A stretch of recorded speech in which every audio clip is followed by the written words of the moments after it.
SIDA quiere decir síndrome de inmunodeficiencia adquirido. Eso es lo que quiere decir SIDA. ¿Por qué puede ser adquirido? Pues mirad, antes de que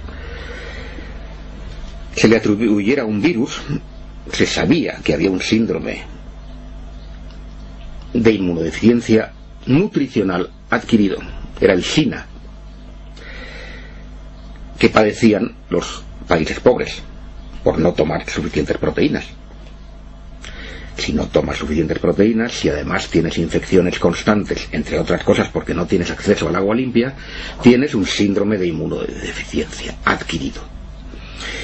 Toda la gente que tomó AZT en la primera época tuvo un síndrome de inmunodeficiencia adquirido por tomar una droga tóxica e inmunosupresora a dosis altas, que era el AZT, que se había rechazado incluso para el tratamiento del cáncer, porque era demasiado tóxica, con cuentagotas. Pero a los enfermos de SIDA o a los seropositivos de la época se les podía dar con el grifo abierto. Ahí tienes otro síndrome de inmunodeficiencia adquirida. En Chernobyl se habla del SIDA de Chernobyl. La contaminación radiactiva produce inmunodeficiencia, entre otras cosas, no solo cánceres. Los soldados que volvieron de Vietnam, que habían sido contaminados con el agente naranja, y los propios vietnamitas tuvieron inmunodeficiencias, porque las dioxinas que contenía el agente naranja producen inmunodeficiencia. Todos esos son síndromes de inmunodeficiencias adquiridas. El SIDA ha existido siempre. Los heroinómanos, los cocainómanos, que toman drogas duras, y no solo inyectadas, sino también inhaladas, tienen y han tenido siempre síndromes de inmunodeficiencia.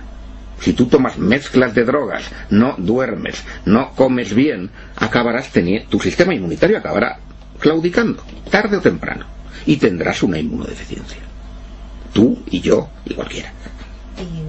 ¿Y los homosexuales?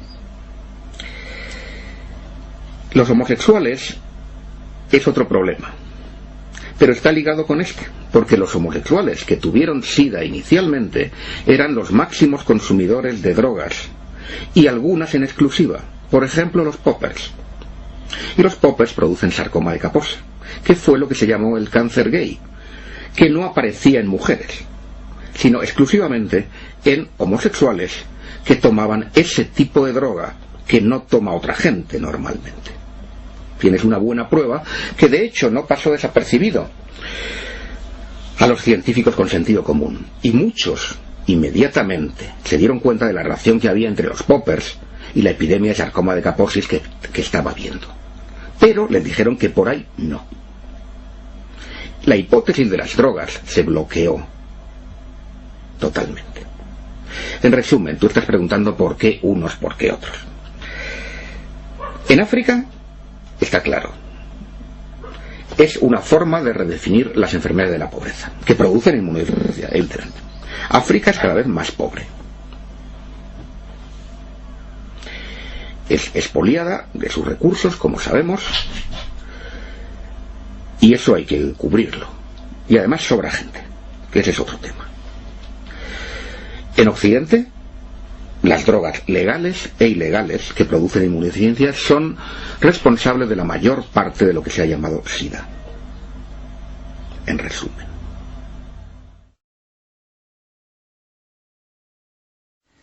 La medicación ha ido evolucionando. Los primeros medicamentos, el primer medicamento fue el AZT.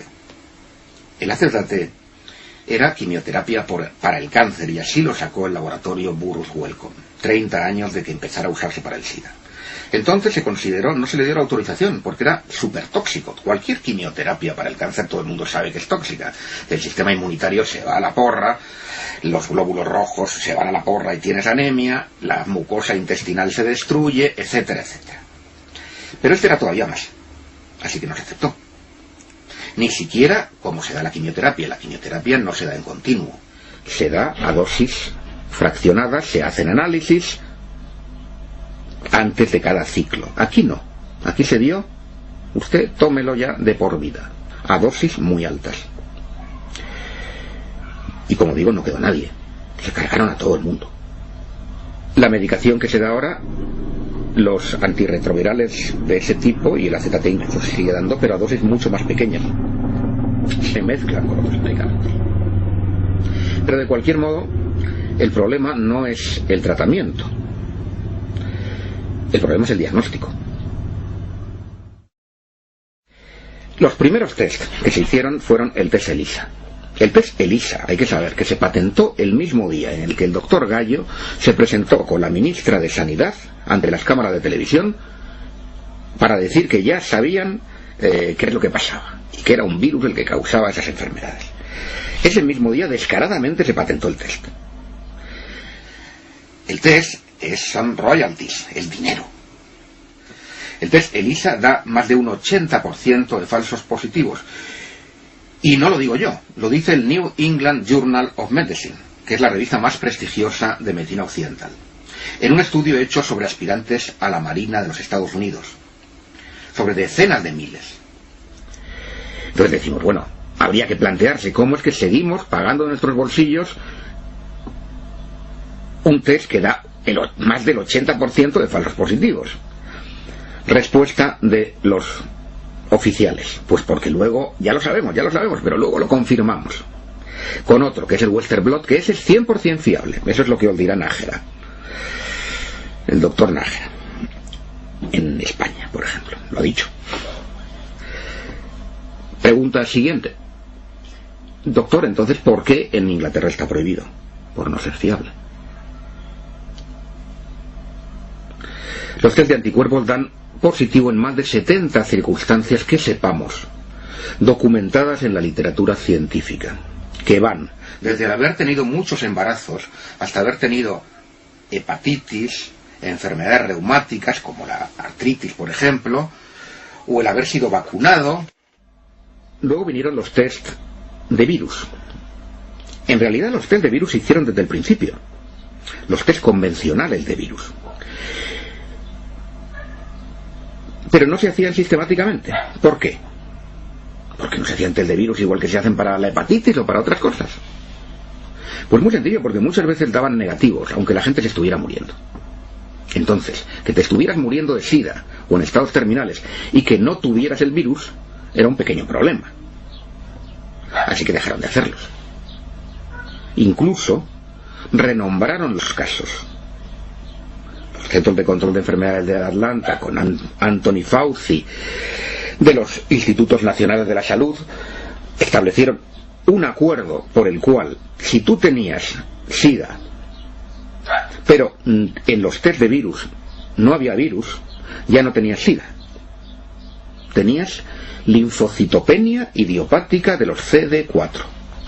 Esto que suena tan bonito, simplemente quiere decir que no tenían ni idea de por qué los linfocitos CD4 habían bajado. Y se quitaron el problema en medio. Luego vinieron los test de carga viral. Desgraciadamente los test y empezaron a encontrar virus por todas partes. Desgraciadamente los test de carga viral se basan en la PCR, la reacción en cadena polimerasa. Esa técnica fue inventada por Kary Mullis. Le dieron el premio Nobel de Química por eso, en los años 90. Y Kary Mullis desde el principio dijo que su técnica no servía para contar virus. Hemos publicado artículos de Kary Mullis. En el libro hay una entrevista que le hicimos cuando vino a Madrid. Y entonces, bueno, se plantea la cuestión. Usted que me está viendo no es científico, yo tampoco, pero tenemos sentido común. ¿A quién vamos a hacer caso? ¿A Kary Mullis, que inventó la técnica, que dice que no sirve para contar virus, o a los que viven de vender la técnica? Pues mi humilde sentido común me dice que haga caso a Kary Mullis, que lo único que ha ganado con esto es ser insultado en los medios de comunicación, ser boicoteadas sus publicaciones y lo mismo que han ganado todos los disidentes del SIDA, recibir palos por todas partes, mientras que los otros se han hecho multimillonarios. Y esto no hay que perderlo de vista, siempre. ¿Qué ganan unos? ¿Qué ganan?